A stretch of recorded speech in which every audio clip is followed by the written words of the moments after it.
Welcome back again, my friends. This video series is all about the SLAYER Espresso Single Group and the many different ways you can utilize this amazing machine.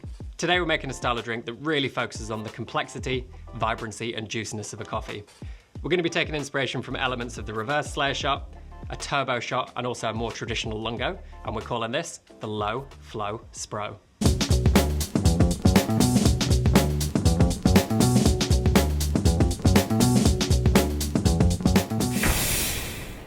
So far in this video series, the espresso style shots have been fairly high intensity and had fairly thick, luxurious textures. But the Low Flow Spro is designed to be a bit more mellow, leaving a little bit more space for the subtleties of a coffee to really shine through in what can be a very juicy cup, particularly if you use a lighter roast coffee. We're not going to go for as long of a yield as we saw in the last episode, the SLAYER Spro over, but at a ratio of 1:3 dose to yield, I find this is a really nice starting point for the Low Flow Spro and a bit more of an approachable way to drink espresso for anyone looking for a lighter texture and a slightly lower intensity. And as I mentioned before, we've essentially got 3 drinks which have provided elements of inspiration for the Low Flow Spro. Number 1, the reverse SLAYER shot, in that we're rapidly saturating the puck, followed by a long, slow decline phase in our reduced flow rate position.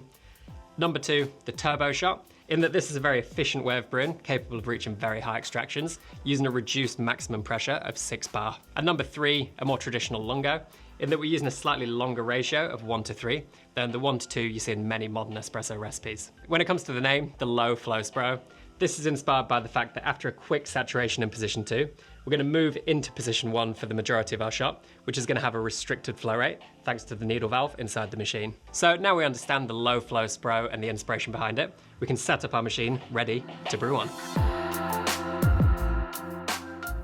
For the Low Flow Spro, we're sticking to what I called configuration 2 in the last episode, where we brewed something much more similar to filter coffee using the espresso machine than a more traditional espresso. So what I mean by configuration 2 is that we set our pump pressure to a maximum of 7 bar with a blank basket, which will equate to a maximum of around 6 bar with the resistance of a coffee puck.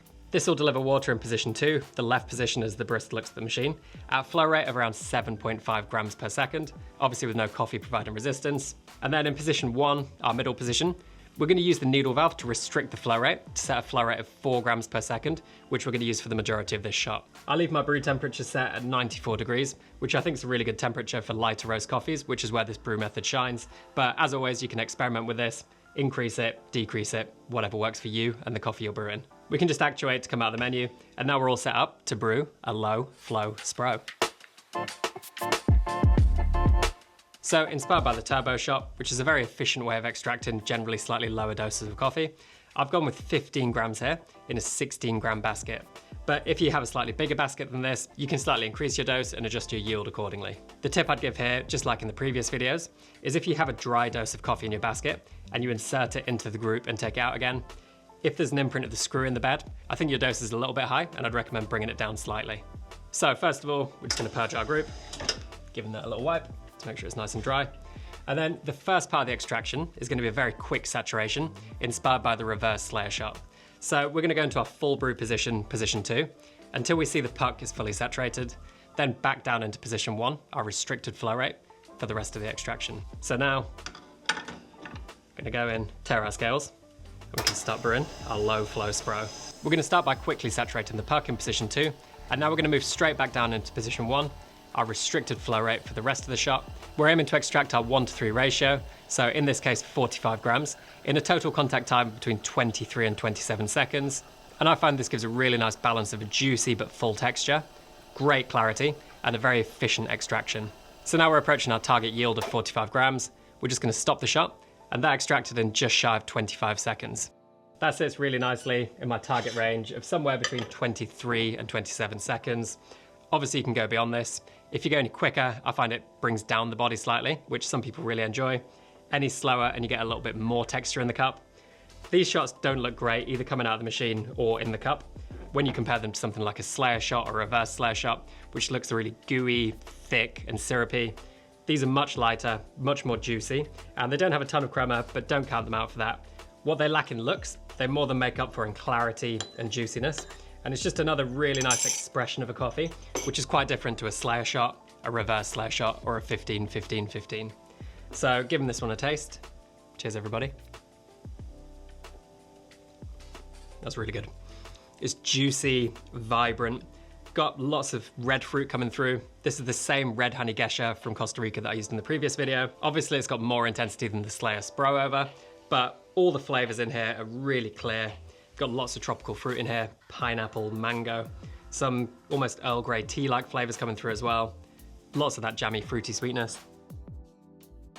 And it's just a completely different version again of a very delicious coffee. As always, this is very much a starting point, and we really encourage experimentation. Like I said in the first video, none of these recipes are designed to be prescriptive. They're designed to inspire you to use the machine in slightly different ways, but then it's up to you guys to fine-tune these and get exactly the results you're looking for, taking into account all the variables which you've got control over. So some slightly different versions of this I've used have been extracting the entire shot in position 2 in our full flow rate, which is a little bit more like a traditional turbo shot. You can change things like your grind size to get a slightly longer or shorter total contact time. You can change the brew temperature. You can change your recipe, so your dose and yield, which come together to give your ratio. A little bit longer is going to be lighter and juicier again.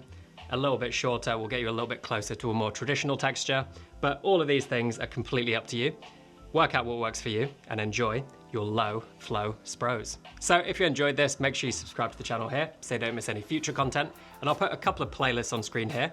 This one, which is the Espresso Single Group series, where we're using this machine in many different ways. And also this one, which is the SLAYER Steam Single playlist, which is a bit of an introduction to this machine and what it's all about.